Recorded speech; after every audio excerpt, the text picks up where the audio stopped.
ቅዱሳን የድንግል ማርያም ልጆች ሁላችሁም ባያሉ በመንገስ ሰላም ላችኋለሁ። እንደምን ሰነበታችሁ? እንደምን ስለዚህ ችለትና ስለዚህ ሰዓት ደረሳችሁ? እግዚአብሔር ይመስገን። አሜን። የአባቶቻችን አምላክ እግዚአብሔር ሁላችንንም በጤንነት በሰላም ጠብቆ ለዚህ ችለት ለዚህ ሰዓት ስላደረሰን ክብርና ምስጋና ለእሱ ይድረሰው። አሜን። መሰረተ ሕይወት ምክንያተ ብሂል የመዳናችን ምክንያት የመሰብሰባችን ምክንያት የሆነችን እናታችን ድንግል ማርያምን ከልጇ ከወላዲተ ክብር ምስጋና ይድረሳት። አሜን። ሌሎችም ቅዱሳን በተሰጣቸው ጸጋ ክብርና ምስጋና ለእነሱ ይድረሳቸው። አሜን። እንዲሁም ለአባቶቻችን ባይታውያን በመናንያን ስም ነው የተሰባሰብነው እና አባቶቻችን በሚጸልዩት ጸሎት አባቶቻችን በሚያለቅሱት ልቅሶ የሚያነቡት እንባ ቁመን የሚኖረው ጊዜ ነውና እነሱም እያሉበት ክብርና ምስጋና ይድረሳቸው። አሜን። ይህን እያል እንኳን አደረሳችሁ ነው ብላችሁ እንኳን አደረሳችሁ። በስድስተኛው ሳምንት ደርሰናል። ሁላችን ይቱን ገለጻ ሲያደርገን እንደነበረ ጾሙን ከጀመርነ ይህ ስንተኛው ሳምንት ላይ ያለ ነው? ስድስተኛ ሳምንት ላይ ደርሰናል። ስለዚህ ሳናስበው ልክ ብሎ ሊሄድ ነው ማለት ነው። ይሄ ያው ጾም እንግዲህ እንደምታውቁት የበረከት ወቅት ነው፣ የሰላም ወቅት ነው። ብዙዎቻችን ጾማችን በመዋላችን የሚራቡትን ሰዎች ረሃብ ያወቅንበት የተረዳንበት የሰዎችን ችግር ያገናዘብንበት ወቅት ነው ማለት ነው እና ስለዚህ ስድስተኛው ሳምንት ላይ የዘንድሮ በዓላት ምስልና የተደራረቡ ናቸው። የዛሬ ወርም ታስታውሱ እንደሆነ እመቤታችን ቅድስት ድንግል ማርያም መጀመሪያው ጾሙ መግቢያ ላይ ነበረች።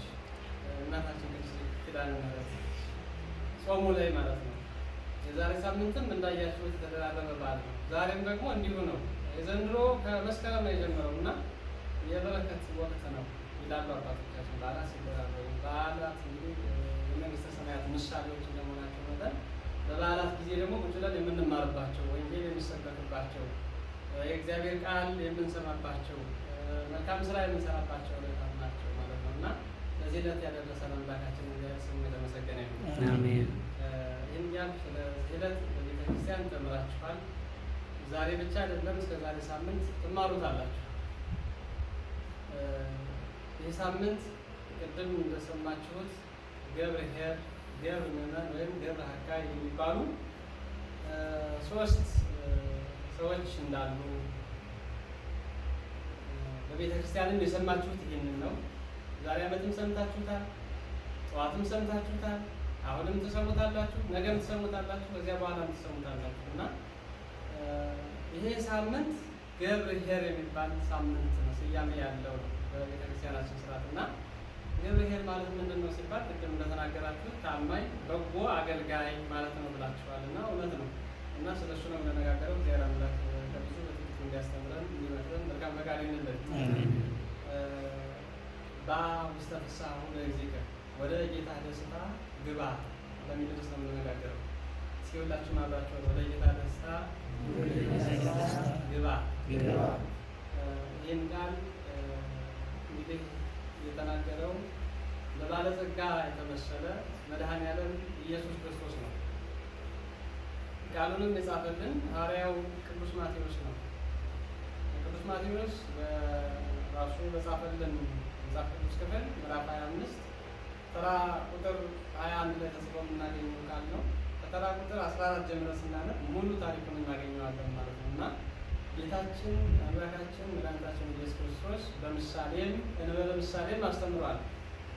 ከማቴዎስ ወንጌል ምዕራፍ 1 እስከ ምዕራፍ 8 ወይም 10 ያለውን ያለ ምሳሌ እንዳስተማረ እስከ 13 ያለውንም እንዳስተማረ ከ13 በኋላ ደግሞ ምሳሌ ጀምሮ ቅድም ሳይመጥልን የነበረው ወንድማችን ከመጀመሪያው ማቴዎስ ወንጌል ምዕራፍ 13 ቁጥር 1 ጀምሮ ስናነብ ምሳሌ መጀመረ።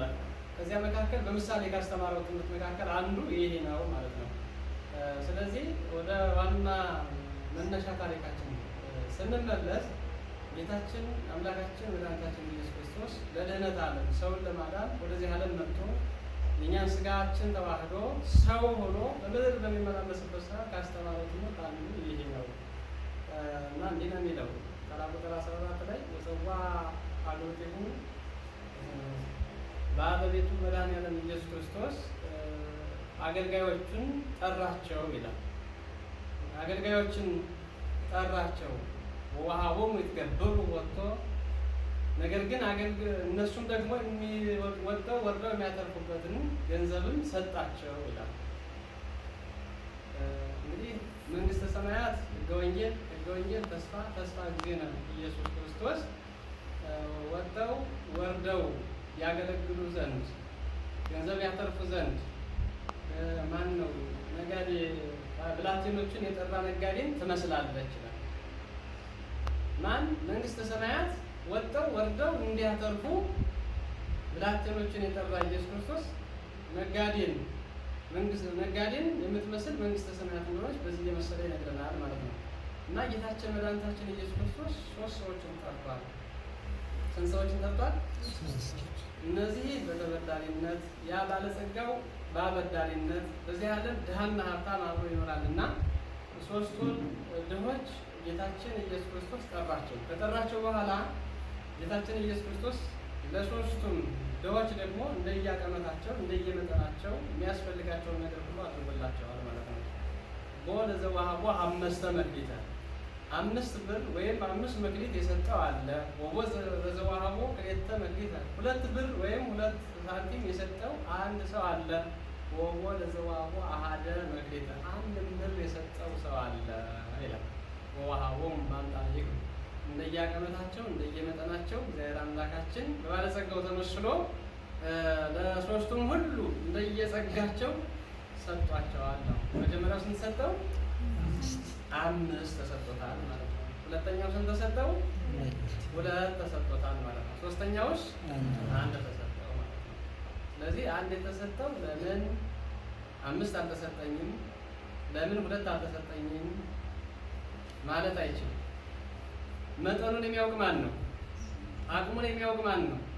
ባለቤቱ ባለጸጋው ማንነታቸውን፣ መጠናቸውን፣ አኗኗራቸውን ያውቃልና እንደየአቅመታቸው እንደየመጠናቸው ለአንዱ 5 ለአንዱ ለሁለተኛው 2 ለሶስተኛው ስንት ሰጣቸው? 1 ሰጣቸው። ከዚህ በኋላ ተነስቶ ወደ ሰው ሀገር ሄደ ይላል። ልብ በሉ። ከሰጣቸው በኋላ የሚያስፈልጋቸውን ገንዘብ ሰጥቶ ወደ ሌላ ሀገር ሄደ። ማን? ባለጸጋው። እነዚህ ሰዎች ወጥተው ወርደው እንዲያተርፉበት እንዲነግዱ ነግደው ቤተሰባቸውን በእምነት የተቀበሉትንም ገንዘብ ትርፉን ለራሳቸውም ተጠቅሞ ለባለጸጋውም እንዲመልሱ በእምነት እኒህን 3 ሰዎች ጠርቶ ባለጸጋው ለ3ቱም ሁሉ ገንዘብ ሰጣቸው የሚለው ለስንት ሰዎች? ዛሬ ምን ነው ገዝገዝ ብላችኋል። ጉባኤያችን ተበትኗል ማለት ይቻላል። በዚህ ልክ ከሆነ ያለ ነው። በተለይ እናቶቻችን እህቶቻችን በኩል ነውና እናንተ ነበራችሁ ብዙም ተወደ ነበርና እሺ፣ ወደ ትምህርታችን እንመለስና ለማንኛውም እግዚአብሔር አምላክ በመካከላችን እንዳለ እናምናለን። ስለበዛን አይደለም ስላነስንም አይደለም እግዚአብሔር የማይገለጥና በመካከላችን ተገኝቶ ሀሳባችን ትምህርታችን ማይተናልና በመካከላችንም ሆኖ እንዲያቀናልን ሀሳባችን መልካም ፈቃድ ይሆንልን። እኒህን 3ቱን ባሪያዎቹን አገልጋዮቹን ጠራ። ለአንዱ 5 ሰጠው። ባለ 5ቱም በእምነት ተቀብሏል። ባለ 2ቱም 2ቱን ተቀብሏል በእምነት መጨረሻው አንደኛውም 1 ተሰጥቶታል። መጠኑን ስለሚያውቅ ለአንደኛው 1 ብቻ ሰጥቶታል። ይህን ካደረገ በኋላ ግን ባለቤቱ ወይም ባለቤቱ ወደ ሌላ ሀገር ሄደ ይላል። ከዚህ በኋላ ምን ይላል? 5 የተቀበለው 5 ብር የተሰጠው ሰው ሄደና ነገደበት። ነግዶም ምን አለበት ይላል? አተረፈበት ይላል። ሁላችንም ነግደን እናተርፍ እግዚአብሔር አምላካችን ይርዳል። አሜን።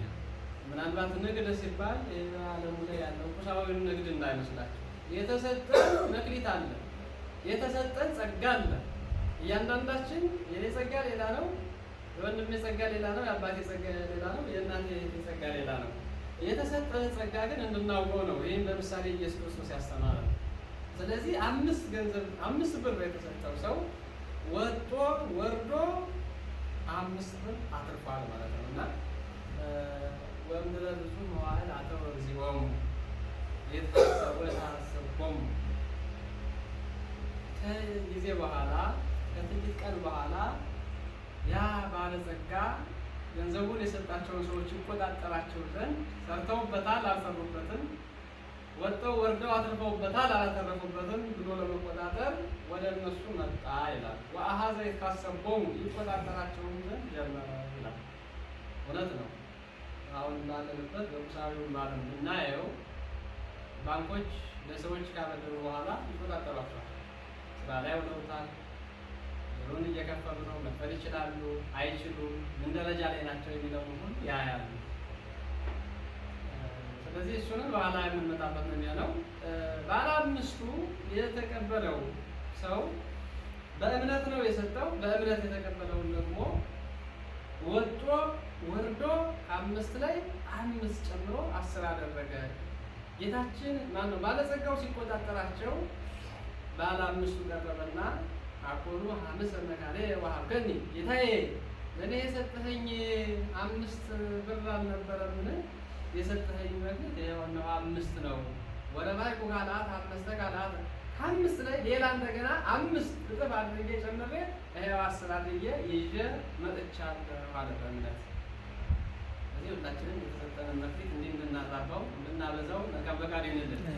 5 ላይ 5 ጨምሬያለሁ 10 አድርጌ እነሆ ይዤ መጥቻለሁ። ወጥቼ ወርጄ ደክሜ የተሰጠሁትን በእምነት ጨርሼ ይኸው ይዤ ቀርቤያለሁ ማለት ነው።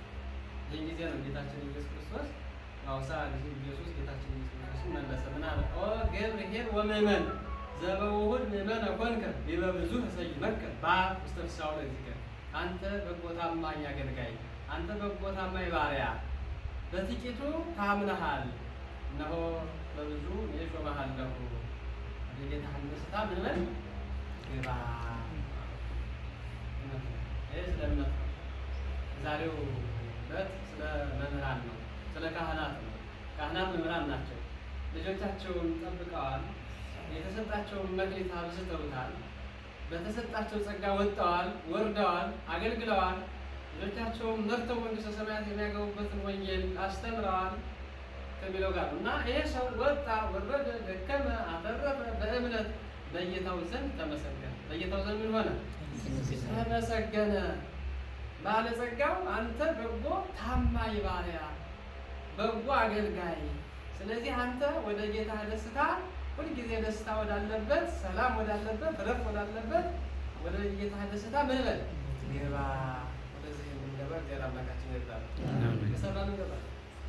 በእርግጠኝነት እንነግራችሁ ይህን መሬት ላይ ያለውን ነገር ሁሉ ትተን በእውነት ኑረን ይሄ መሬት የመከራ መሬት እንደሆነ የቅጣት መሬት እንደሆነ ለቅጣት ወደዚህ ዓለም አዳምና ሔዋን እንደመጡ ታውቃላችሁ።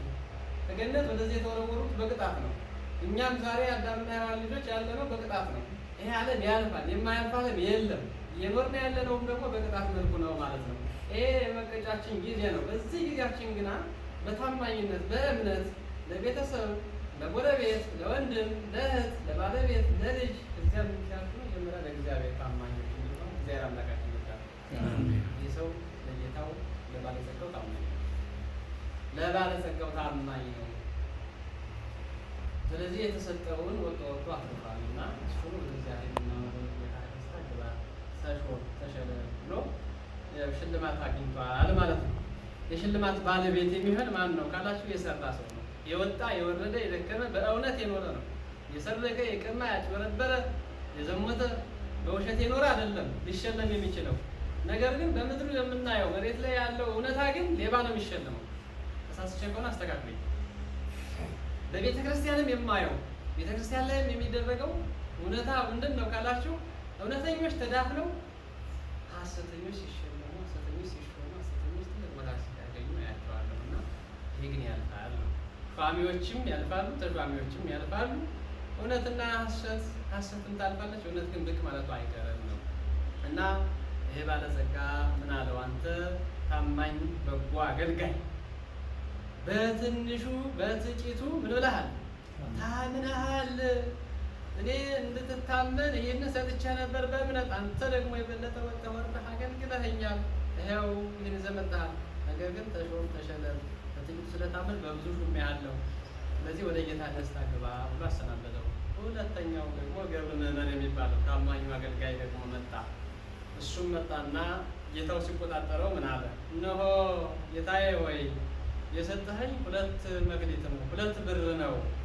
ወረባይኩ ካልአተ ክልኤተ መካኔ፣ እነሆ ከ2 ላይ 2 ጨምሬ ስንት አድርጌ ይዤ መጥቻለሁ አለ? 4 አድርጌ ይዤ መጥቻለሁ አለ። ይህን ጊዜ ጌታ ምን አለው? አንተም በጎ ታማኝ አገልጋይ ነህ፣ እንደ ወንድምህ እንደ ገብርኄር ታማኝ ነህ። እምነትን አግኝቼብሃለሁ፣ በጥቂቱ ታምነሃል። ልክ እንደ ወንድምህ ተሾም፣ ተሸለም፣ ሁልጊዜ በሰላም ወደምትኖርበት ወደ ጌታ ደስታ ግባ ብሎ አሰናበተው ይለናል። ይቀጥልና ባለ ስንቱ ይመጣል? አቤት ባለ አንዱ ይመጣል። ባለ አንዱ ከመጣ በኋላ ግን ደፋር ነው፣ እሱ ዓይኑን ያፈጠጠ ነው። ስለዚህ ወስዶ የጌታውን ገንዘብ እንዳልነገደበት እንዳላተረፈበት ታማኝም እንዳልሆነ መጽሐፍ ቅዱሱ ስለሚነግረን ስለምታውቁትም ከእነዚህ ሰዎች ታሪክ ስለምንማርበት ነው። ዛሬም ነገም እንማራለን ይመላችሁ። መታመን ምን ያህል እንደሚያሸልም፣ አለመታመን ተጠራጣሪ መሆን ደግሞ ምን ያህል እንደሚጎዳ እናየዋለን። እና ወመጻ ዘአሐተኔ መክሊተ ነሣ፣ 1 ብር የተሰጠው ሰው መጣ ይላል። 1 ብር የተሰጠው ሰው ያ ሰው መጣና ከጌታው ፊት ቆሞ ምን አለው? ጌታ ሆይ አንተ ያልዘራኸውን የምታጭድ ያልበተንኸውን የምትሰበስብ ጽኑ ጨካኝ ሰው መሆኑን አውቄ እነሆ ፈርቼ ወንበዴ ያታልለኛል፣ ወንበዴ ይቀመኛል፣ ሌባ ይሰርቀኛል ብዬ ፈርቼ በመጠንጠሚያዬ ቀብሬ መሬት ላይ አቆይቻታለሁ። የሰጠኸው እነሆ ይቻት ምን ትርፌላት ራሷን ይቻት ብላ ቀበረ። ይህ ሰው ሽልማት ነው የሚገባው ወይስ ምንድን ነው የሚገባው? ምን እንዲል ነው የተሰጠው? መጀመሪያ አንዷን ስንት እንዲያደርጋት 2 አድርጎ ይዞ እንዲመጣ ነው የተሰጠው። አይ እንደውም ይባህሽ ብሎ ደግሞ ተሳደበ። ጨካኝ ነህ፣ ጽኑ ክፉ ሰው መሆንን አውቄ ያልዘራኸውን የምታጭድ ነህ አለ። ያልበተንኸውን ደግሞ የምትሰበስብ ነህ፣ ያልጣልኸውን የምታነሳ ነህ፣ ያልጣልኸውን። ስለዚህ ይህም ጽኑ ጨካኝ መሆንን አውቄ እኔ ደግሞ ምን አደረኩ አለ? ሌባ እንዳይሰርቀኝ ብዬ ፈርቼ አለ ወስጄ በሻሼ ጠቅልዬ መሬት ላይ ቀብሬያት ነበርና እነሆ ብርህን እንካ ብሏል። ይህ ጊዜ ጌታው ወይም ባለጸጋው አዘነና ምን አለ? ይህንን ሰው ጽኑ ጥርስ ማፋጨት፣ ቁርጥማት ወዳለበት፣ ስቃይ ወዳለበት፣ ትሉ ወደማያርፍበት፣ ትጉትን ወዳለበት፣ እሳቱም ወደማይጠፋበት ይህን ሰው አስወግዱት፣ ከመንግስተ ሰማያት ውጭ አድርጉት፣ ወደ ስቃይ ቦታ ጣሉት ብሎ አዘዘ ይላል። እንደዚህ ከመሆን እግዚአብሔር አምላክ ሁላችንም ይጠብቃል። ምድራዊ ሕይወት ነው ይህን ሁሉ ፈተና የሚያመጣው እና ምድራዊን ሕይወት ካወቅንበት ይሄ ዓለም ቅድም እንዳልኳቸው ቅጣት ዓለም ነው። የቅጣት ዓለም ላይ እንዳለን ደግሞ መርሳትም መዘንጋትም የለብንም። ይሄ መረሳት የለበትም። ይሄ በሰም አነጋገር ነው። አሁን ይህን እያየ ነው ያለ ነው። በሰም አነጋገር በነጋዴ ተመስለዋል። ነጋዴ ወጥቶ ወርዶ ያተርፋል። የተሰጠውንም አደራ ወይም የተበደረውን ከግለሰብ ሊበደር ይችላል፣ ከመንግስትም ሊበደር ይችላል፣ ከቤተክርስቲያንም ሊበደር ይችላል። ወጥቶ ወርዶ አትርፎ ግን አደራውን የሚመልስ ታማኝ ይባላል። ምን ይባላል? በሰዓቱ በወቅቱ በወሰደው ውል መሰረት የሚመልስ ታማኝ ይባላል። የተሰጠውን ደግሞ ወስዶ ደብቆ ኑሮ ያለም በመፍራት በመጠራጠር የሰጠኸኝ ይሄ ነው እና ይሄንን መልሻለሁ የሚል ሰው ደግሞ ከሃዲ ነው፣ ታማኝም አይደለም። በጥቂቱ ስላልታመነ በብዙ ሊታመን አይችልም። በጥቂቱ ስላልተሾመ በብዙ ሊሾም አይችልም። ወደ ጌታው ደስታ ከመግባት ይልቅ ወደ ስቃይ፣ ወደ ዲያብሎስ ወደሚኖርበት ጽኑ ጨለማ ውስጥ ወስዳችሁ አግዙት ብሎ መላእክትን አዘዘ ነው የሚለው። ይሄ ሰማያዊ አነጋገሩ ነው። ወደ ወርቁ ስንመጣ ግን ባለጸጋ የተባለው መድኃኒዓለም ኢየሱስ ክርስቶስ ነው። ኢየሱስ ክርስቶስ ነው። ኢየሱስ ክርስቶስ ለእኛ ያላደረገልን ያልሰጠን የለም። እኛም የእሱ ነን፣ አካላችንም የእሱ ነው። አካላችን ይሄ ሰውነታችን የክርስቶስ ቤተ መቅደስ ነው። አካላችን ደግሞ ንዋየ ቅድሳት መሆን መቻል አለበት። ዙሪያ ያለው አካላችን የውስጡ የክርስቶስ ማደሪያ ቤተ መቅደስ ከሆነ የጸዳ ቤተ መቅደስ ከሆነ ዙሪያው ያሉ አካላቶቻችን ደግሞ ምን መሆን አለባቸው? ንዋየ ቅድሳት መሆን መቻል እንዳለባቸው ነው መጽሐፍት የሚያስፈቅዱ እና ባለ 5 የተባለውን ሊቃውንቱ ምን ይሉታል?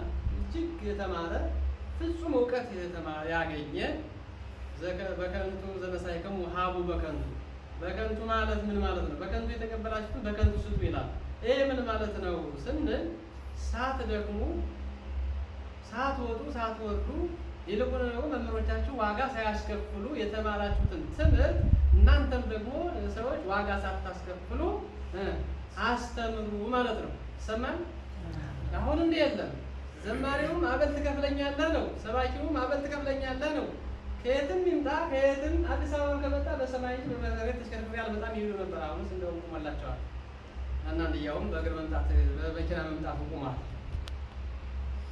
ይህ አይደለም። የተሰጠንን አደራ መርሳት ነው። በከንቱ ዘነሳይክሙ ሀቡ በከንቱ በጸጋ ዘነሳይክሙ ሀቡ በጸጋ የተባልነው በልግስና ዋጋ ከፍላችሁ የተማራችሁትን ዋጋ አስከፍሉ። ዋጋ ሳትከፈሉ የተማራችሁትን ደግሞ ዋጋ ሳታስከፍሉ አስተምሩ ነው የተባለው። መምህሮቻችን ሲያስተምሩ ዋጋ ከፍለናቸው አይደለም። ምናልባት ያለንን የእነሱን ድካም የምንሸፍንበት በጉልበት ስራ ልናግዛቸው እንችል ነበር። ከዚያ ውጭ ግን የእግዚአብሔርን ቃል በነፃ ነው ያስተማሩት። ዛሬ ቤተክርስቲያን በምን ነው የምታስተምሩ? በዋጋ ነው እንዴ? በነፃ አይደለም ማለት ነው። በዋጋ ነው ብሎ ነው አስራት ይወጣል። ደግሞ በዋጋ እንዳትሉኝ አንዳንድ ምትወሩ ጉራት ምጽዋት ከፋለ እሱ ዋጋ አይደለም። ከ11 የእግዚአብሔር ገንዘብ ነው። ከ110 የእግዚአብሔር ነው። እኛ ግን ምንድነው 240 ብር በመክፈላችን እንዴ አስራቱን እየከፈል ሁሉን ነገር እያደረግን ልንኖር እንችላለን።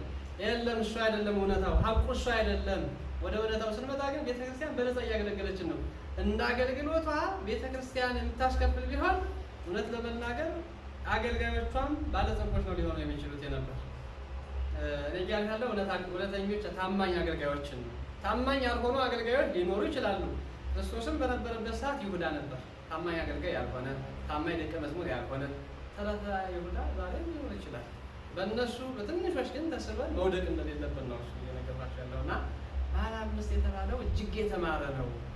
ፍጹም ትምህርት ተምሮ ደግሞ ራሱን አሳክሎ ደቀ መዛሙርትን ያወጣ ይሄ የምን አንቀጸ መምህራን ይባላል። ቅዱስ ጴጥሮስ ቀሌምንጦስን ይላል። ራሱን አሳክሎ ራሱን አስመስሎ መልእክታትን የጻፈ ድርሰታትን የደረሰ እሱም መልእክታትን እንደጻፈ እሱም ደግሞ ድርሰታትን የሚደርስ ቅዱስ ቀሌምንጦስን አስተምሯል ይላል። ቅዱስ ጳውሎስም ደግሞ ቅዱስ ጢሞቴዎስን አድርሷል። ስለዚህ ራሳቸውን አሳክለው ራሳቸውን አስመስለው መምህራንን ተክተዋል።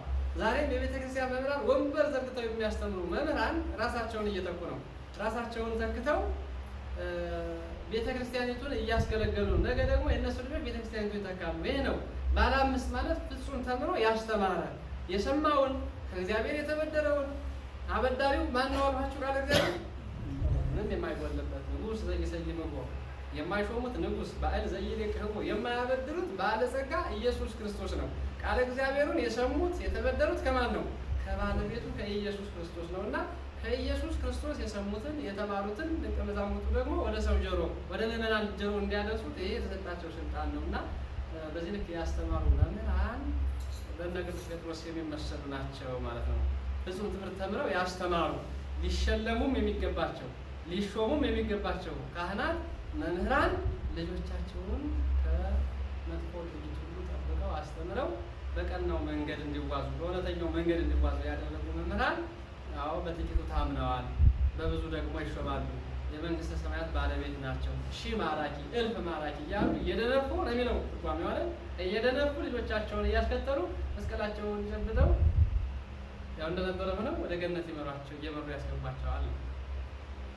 እና ቅዱስ ጴጥሮስ ቀሌምንጦስን፣ ቅዱስ ጳውሎስ ጢሞቴዎስን ፍጹም ትምህርት ተምረው ያስተማሩ መምህራን ይሾማሉ፣ ይሸለማሉ ነው።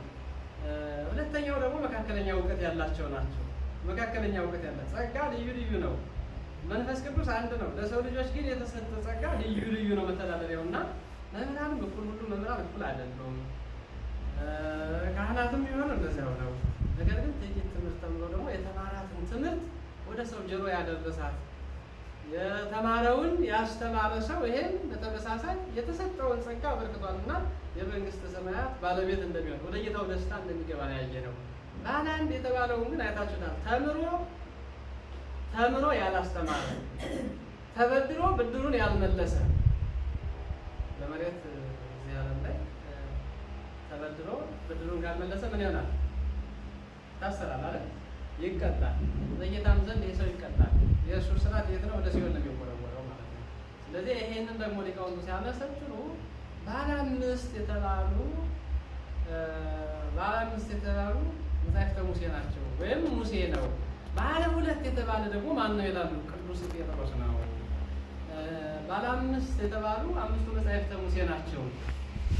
ኦሪት፣ ዘፍጥረት፣ ዘጸአት፣ ዘኍልቍ፣ ዘሌዋውያን፣ ዘዳግም እነዚህ የሕግ መጻሕፍት ይባላሉ። ቤተክርስቲያናችን አስተምሮ የሕግ መጻሕፍት ናቸው።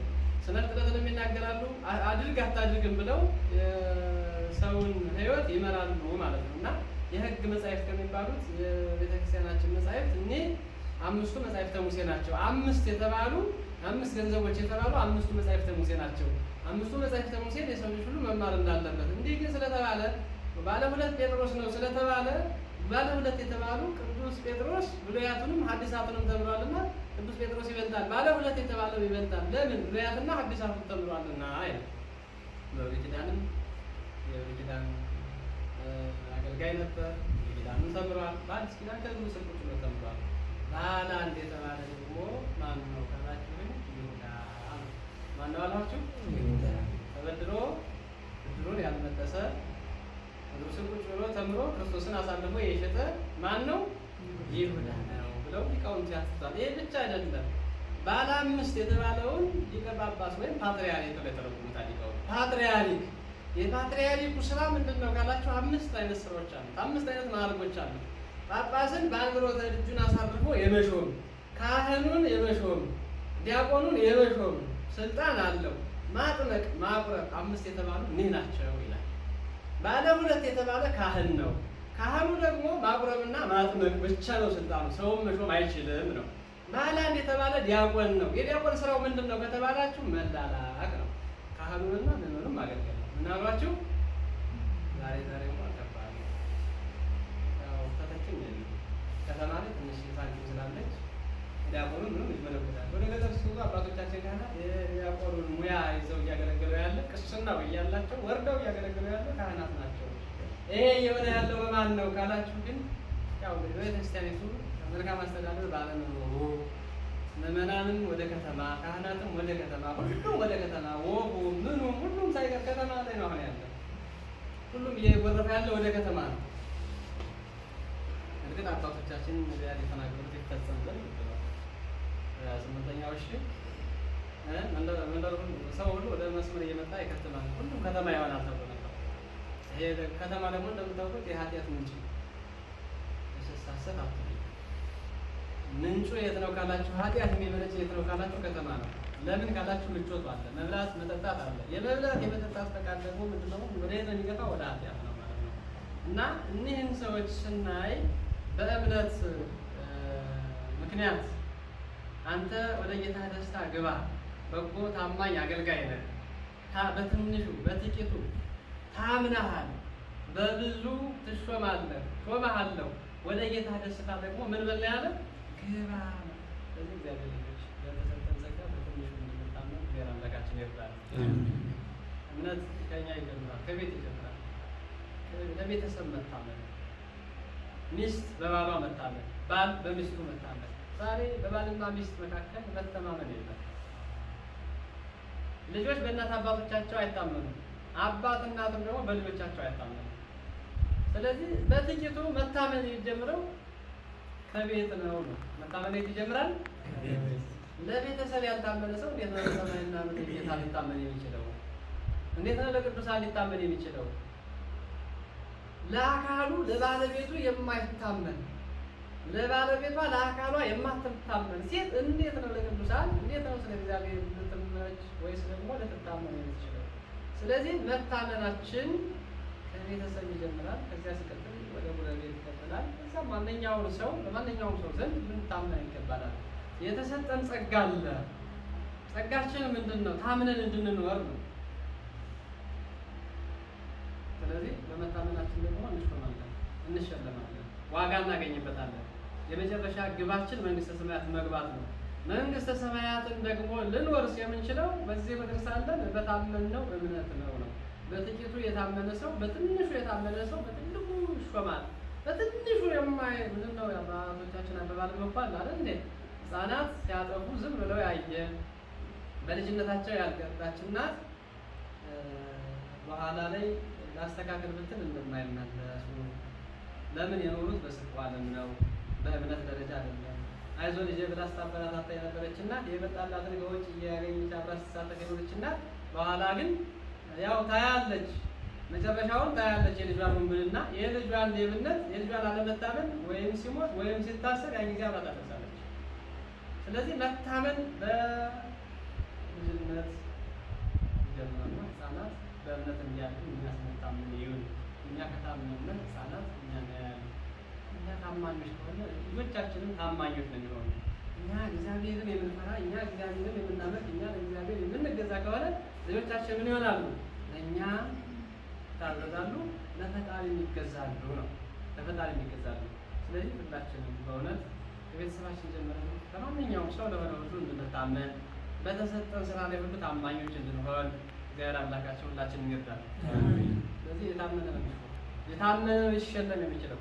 ይሄ በእግዚአብሔር ዘንድ ነው እያልኳቸው ያለው። በመንግስተ ሰማያት ሊሾም የሚችል የታመነ ነው። መሬት ላይ ያለውን ቅድም ነግሬያችኋለሁ፣ አልመለስም።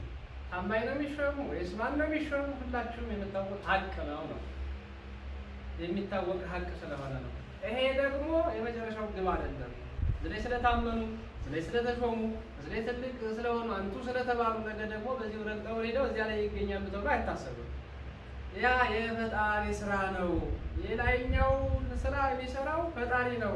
የእግዚአብሔር ቸርነት ተጨምሮበት በተሰጠን ጸጋ ደግሞ እኛ ሰርተንበት ተጠቅመንበት ከተገኘን ለመንግስቱ የሚያበቃን እኛ የጣርነው የጋርነው ብቻ ሳይሆን የእግዚአብሔር ቸርነት ተጨምሮ ነው እና ሁሉም ሶስቱም ሁሉ ተጠርተዋል። በአንጻሩ ሁለቱ ታማኞች ነበሩ። ሁለቱ የተሰጣቸውን ሁሉ ኃላፊነት ተወጥተዋል። ስለዚህ ሁላችንም የተሰጠን ኃላፊነት አለን። ሰማችሁ? ሁላችንም ምን አለብን? አደራ አለብን። አደራ አለብን። በ40 እና በ80 ቀን ያገኘነው አደራ አለብን።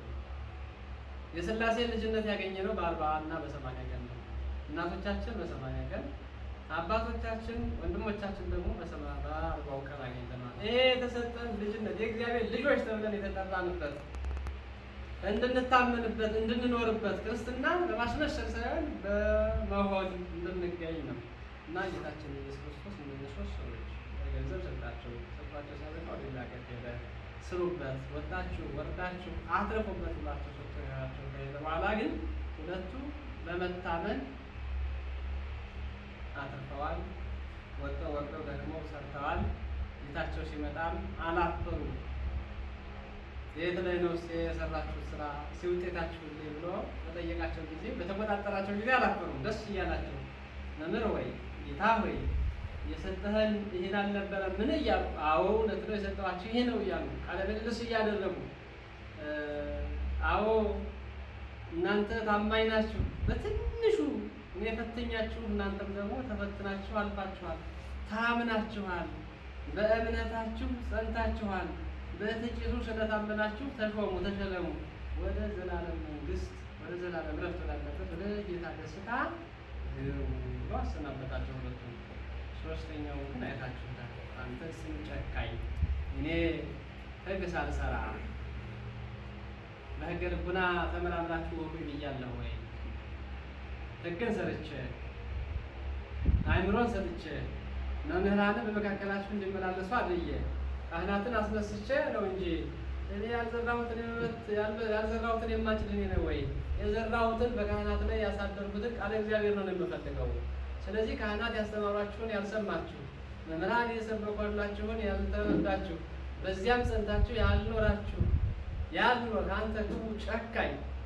ስለዚህ እኔ ጨካኝ አይደለሁም፣ ያልዘራሁትንም የማላጭድ ነኝ። መምህራንን ሳላስነሳ ሳላስተምር ሕግ ሳልሰራ እመኑኝ በዚህ ጸንታችሁ ታምናችሁ ተገኙ ብዬ አላስተማሩም እና አንተ ክፉ ጨካኝ ነህና ላለው ይሰጠዋል፣ የእሱን አንሱና ለአምስቱ ስጡት ይላል። አሁን የአንዱን ጸጋ አንስቶ ለአንዱ መስጠት አይደለም፣ የሚነሳበት መሆኑን ማየት ነው። ስለዚህ እግዚአብሔር አምላክ በየመጠናቸው በየአቅማቸው ሰጧቸው ነበረ። የታመኑት መልካም ስራ ሰርተው ውጤታማ ሆነው ተሹመዋል፣ ተሸልመዋል፣ ወደ ጌታ ደስታ ገብተዋል።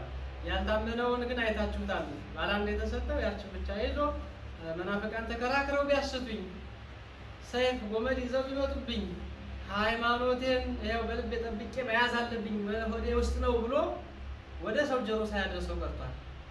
ባለቤቱ ኢየሱስ ክርስቶስ ግን ተቆጥቷል። የተማረውን ትምህርት ያወቅከውን እውቀት ወደ ሰው ሳታደርሰው በመቅረት ተቆጥቻለሁ ተብሎ ስልጣንህን ሹመትህን ለእኔ ባስረከብህ ነበር። እኔ ወጥቼ ወርጄ ወይም ወጥቶ ወርዶ ለሚያተርፍ በሰጠሁት ነበር ነው የሚለው መጽሐፍ ቅዱስ። እና እውነት ነው። የተሰጠን ስልጣን ልጅነታችንን በአግባቡ መጠበቅ መቻል አለብን። በተለይ መምህራን፣ ካህናት፣ ዲያቆናት የተሰጠ ስልጣን እጥፍ ድርብ ነው።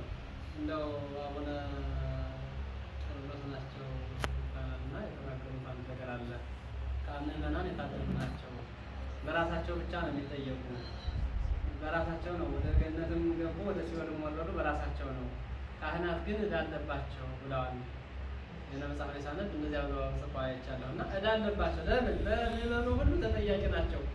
በወንበዴው ልጃቸው ሁሉ፣ በዝሙተኛዋ ልጃቸው ሁሉ ባለማስተማራቸው፣ ባለመትጋታቸው፣ ነቅተው ተግተው ባለማስተማራቸው፣ በሕግ ጸንተው እንዲኖሩ ባለማድረጋቸው በልጆቻቸው ሁሉ ይጠየቃሉ። እና ካህን በልጁም ይጠየቃል፣ በራሱም ይጠየቃል። ለመንሳ በራሱ ብቻ መልካም ከሰራ መልካምነት ይዞ ወደ ጀነት፣ መጥፎ ከሰራ ወደ ሲኦል ይወርዳል። ካህኑን ጨምሮ ያስጠይቀዋል ክፉ ልጅ። ስለዚህ ክፉ ልጆች እንዳንሆን አባቶቻችንን ታማኞች እንሆን እግዚአብሔር አምላካችን ይርዳል። ንስሐ ስንገባም በንስሐ ሕይወትም ስንኖር በከፊል የምንናገር ሰዎች አለ። ትንሿን ነገር የሚናገሩ አለ። ለክሙ ለጻፉ ለተመጣለ ለክሙ ሰዓቱ ፈሪሳውያን መደለዋል። እናንተ ግብዞች ወዮላችሁ ይላል ኢየሱስ ክርስቶስ ሲያስተምር። የድንብላሉን የአብሹን ይህን ሴቶችን ቅመማ ቅመም ወደ ጨውና ወደ እንትኑ የሚጨመረውን የዚያን አስራት አምጥተው ይሰጣሉ። ጤፉን፣ የዳጉሳውን፣ የበቆሎውን፣ የአተሩን የሌላውን ብዙ የሚገኝበትን ግን ይደብቁ ነበር ይላል። ሰማችኋል? አስራት ከትንሿ ላይ አስራት ይሰጣሉ። ብዙም አይጎዳንም ብለው ስለሚያስቡ ማለት ነው። ይሄ በእነሱ ቤት ብልሆች ናቸው። በእነሱ ቤት መልካም ሰዎች ናቸው። ያው ደግሞ ከንቱ ውዳሴን ተቃውሟቸው ያው እኛ ድንብላሉን፣ የአብሹን፣ የከሙኑን፣ የፌጦን እያመጣን እየሰጠን ይሄ ሁሉ ነገሩ የአስራት ልጆች ከሆናችሁ ነው የምታውቁት። አብሹን እንኳን የግድ ወጣችሁ ሳይሆን ተገዳችሁ ያው ሴቶች ስለምታውቁት ነው። ወንዶችም እንደዚያው በአንጻር ቤት ይዛችኋልና እና በማቴዎስ ወንጌል ምዕራፍ 23 ላይ የተጻፈው ነው እንደምላችሁ። እና ጸሐፍት ፈሪሳውያን ተንኮለኞች ስለነበሩ ከትንሿ አዝመራ ከትንሿ አትክልት አስራት ይሰጣሉ፣ ከብዙ ግን አይሰጡም የነበር። ምን አላቸው? ለጻጽታ ተነጥፎ ትንሹ ወይም ደግሞ ጻጽት ማለት ጫጭቶች ማለት ነው። ትንሿን ነገር ታመጣላችሁ፣ ወገመለሰ ገመል የሚያለው ወይም ደግሞ ብዙውን፣ ከዚያ ግን አስራት አሰጡ። ይሄንን ደግሞ ሲተረጉሙ ሊቃውንት ምን አሉት? ትንሿን ትናገራላችሁ፣ አባቴን ሰድቤው፣ እናቴን አስቀየኛል፣ ዝሙቱስ ስርቆቱስ ይሄ የለም አይገባበትም። ንስሐ ታማኝነት ማለት በእግዚአብሔር ፊት በካህኑ አማካኝነት ለእግዚአብሔር ስንናዘዝ ስንናገር እውነታውን ነው። ከዚያም በላይ አንዳንድ ሰዎች ደግሞ እኔ ኃጢአተኛ ነኝ ሊሆን በደፈ ነው። እሱ አይደለም እግዚአብሔር የማይቀበለው እውነታውን ተጸጽተንበት እያለቀስን የእንባ መስዋዕት እየሰዋነ ወደ እግዚአብሔር ንስሐ እግዚአብሔር ልንነግረው የምንችል በዚያ ልክ ነው። እሱን ስለ ንስሐ ስንመጣ ነው።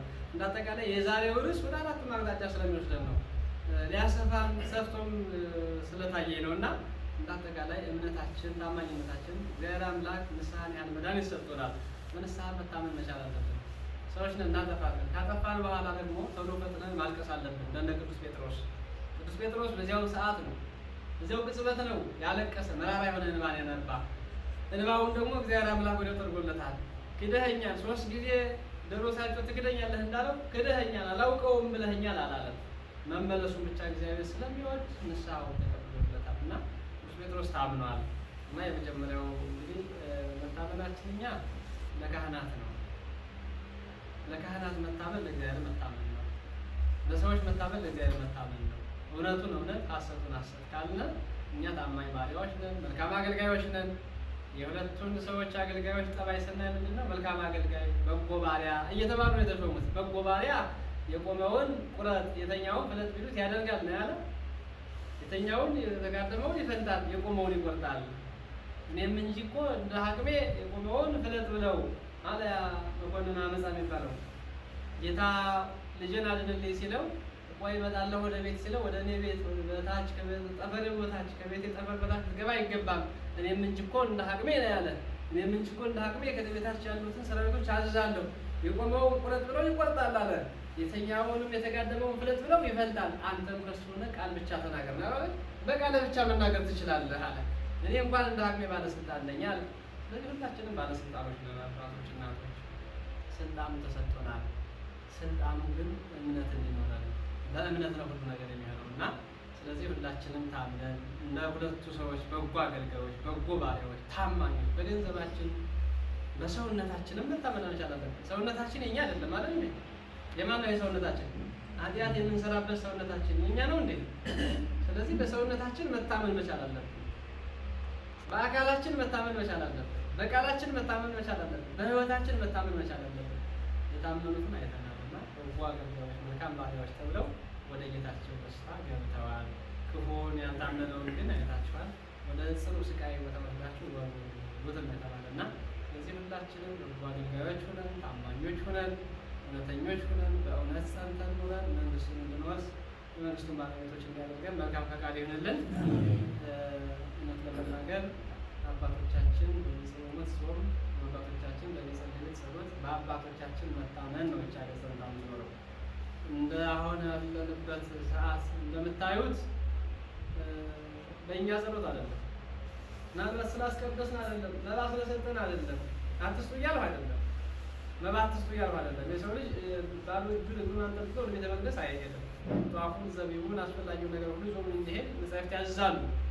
ነገር ግን እኛ ከምንሰዋው ይልቅ የአባቶቻችንን እንባ መስዋዕት ሆኖ ወደ እግዚአብሔር እየደረሰ በእነሱ ነው ተጠብቀን የምንኖረው። የአባቶቻችን ነው የሀገሪቱን የአባቶቻችን ጸሎትና እንባ፣ ስግደት፣ ምጽዋታቸው ማነው ጸሎታቸው፣ ስግደታቸው፣ ዋየታቸው፣ እንባቸው ነው ሀገራችን እየጠበቃት ያለና አሁንም የአባቶቻችን ልባም እነ ማህበረ ሥላሴው እነ ደብረ ሊባኖስው እነ ደብረ ከዋክብት ዝቋላ እነ ገብረ መንፈስ ቅዱስ እነ ደብረ ወገግ እነ ደብረ ኪሩብና ጸሎት ተፈተዋል። የእነዚህ ሁሉ አባቶቻችን እዚያ ሁሉ በበረሃው ውስጥ ያሉ አባቶቻችን ጸሎታቸው ሀገራችን ኢትዮጵያን ጠብቋት ይኖራልና አሁንም የአባቶቻችን በረከት በሁላችን ላይ ይደር። እመቤታችንን በእናትነቷ በአማላጅነቷ አትለየን። እንደ ዛሬው ሁሉ የዛሬ ወር በሰላም ታድርሰን። ሁላችንም በጎ አገልጋዮች ሁነን መንግስቱን እንድንወርስ መንግስቱን ባለቤቶች እንዲያደርገን መልካም ፈቃድ ይሁንልን።